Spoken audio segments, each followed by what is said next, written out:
L'égalité entre l'homme et la femme n'est pas respectée dans l'islam.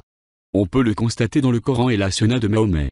Malheureusement, ces textes sont source de loi dans les pays musulmans. En conséquence, les inégalités prescrites dans le Coran et la Sunna de Mahomet sont institutionnalisées dans les législations officielles de ces pays.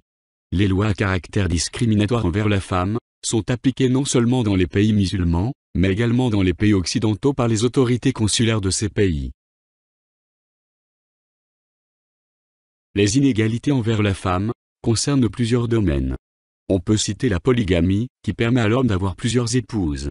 On peut également citer l'héritage, où la part de la femme est la moitié de celle de l'homme, ainsi que la répudiation, où l'épouse est renvoyée, selon le bon vouloir de l'homme. On peut également citer l'obligation faite à la femme d'avoir un tuteur musulman, en particulier lors de son mariage.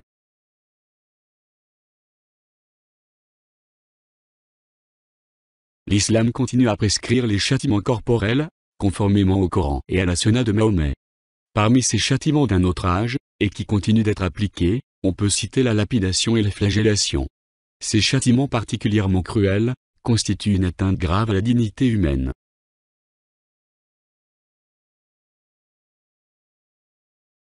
Dans l'émission intitulée « Temps présent », diffusée sur la télévision suisse romande, les journalistes ont abordé quelques questions qui concernent ce domaine des lois contraires à la dignité humaine et à l'égalité homme-femme. L'émission date du 30 avril 2015. Elle est intitulée « Mon imam chez les Helvètes ». Pour illustrer l'enseignement de ces prescriptions de l'islam, ainsi que la position des associations musulmanes en Suisse, on prendra des extraits de cette émission. Dans ces extraits, on abordera les atteintes à la dignité humaine à travers les châtiments corporels, et la violation du principe d'égalité entre l'homme et la femme. Aux questions posées par le journaliste sur la lapidation et la polygamie, on écoutera les réponses données par les imams des deux associations qui font partie de l'Union vaudoise des associations musulmanes, l'UVAM.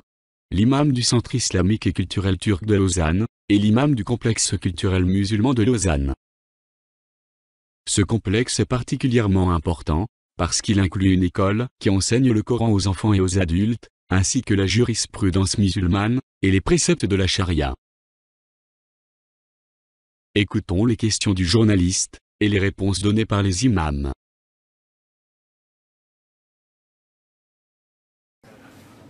Nous avons voulu sonder ce besoin de clarification dont parle Hafid Ouardiri.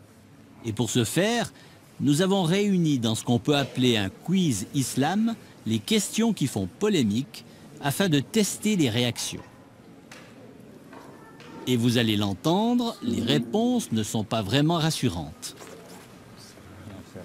C'est les questions qui fâchent et sur lesquelles... J'ai droit au joker ou pas?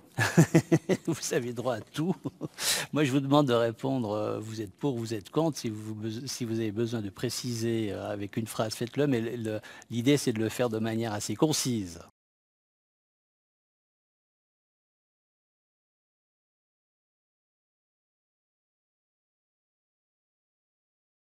Est-ce qu'il est pour ou contre la lapidation? Je refuse de répondre par oui ou par non. On parle de ce genre de sujet depuis longtemps. Depuis des siècles, des théologiens, des islamologues, des sociologues travaillent là-dessus et ont répondu à ces questions. Donc moi, je ne peux pas résumer et répondre par un oui ou par un non. Ça fait des siècles qu'on parle de ce sujet. C'est difficile pour moi de dire... On ne peut pas le trancher comme ça, oui ou non. Et c'est votre opinion qui m'intéresse. Voilà, on n'est pas votre avis, votre opinion, vos convictions personnelles. Alors, pour ou contre la lapidation? Joker. On ne peut pas répondre par oui et non. C'est une question liée à des textes, liée à des avis des savants, à beaucoup c'est une question complexe.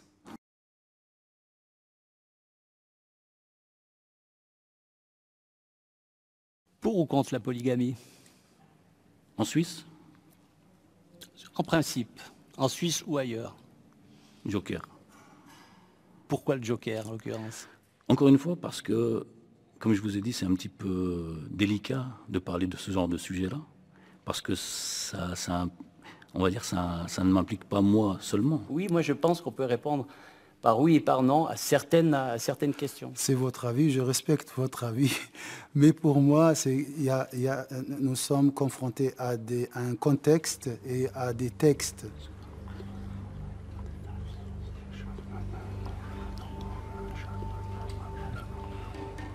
Lapidation, burqa, polygamie, impossible d'obtenir des réponses claires. C'est comme si ces imams restaient otages d'une interprétation rigoriste de l'islam qui souvent provient des savants de la foi d'Arabie Saoudite, du Caire ou d'ailleurs. Les imams que nous venons de voir sur cette vidéo expliquent qu'ils se basent sur les textes musulmans. Cette expression fait référence aux prescriptions du Coran et de la Sunna de Mahomet. Comme ces prescriptions ne se limitent pas au domaine de la foi, mais concernent aussi la jurisprudence et la législation, il est impossible de séparer la religion de la politique dans l'islam. Il est légitime de poser cette question: quels sont les domaines où la loi divine ou charia a la primauté sur la loi suisse et les conventions internationales qui définissent les droits de l'homme?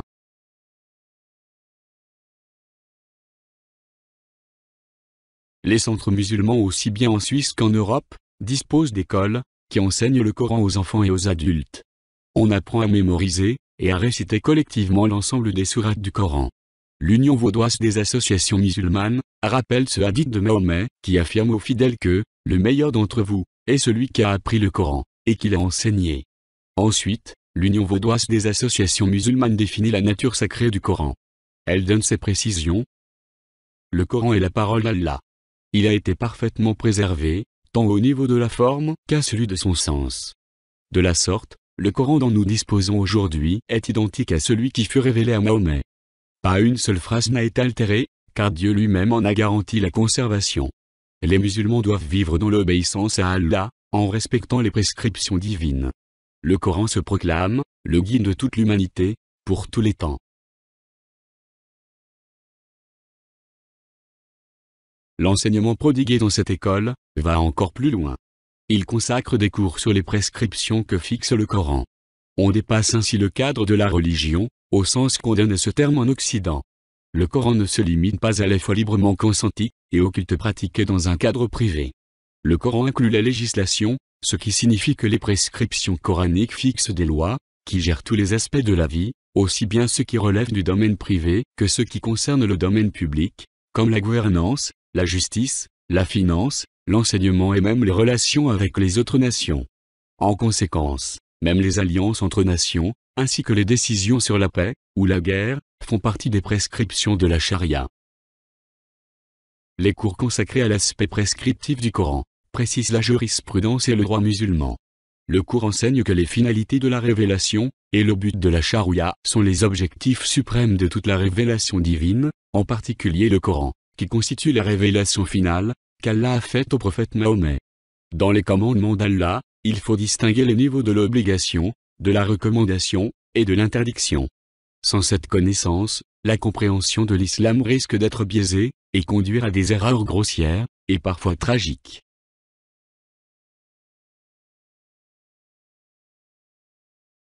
Ces cours ne sont pas donnés dans le cadre du culte musulman.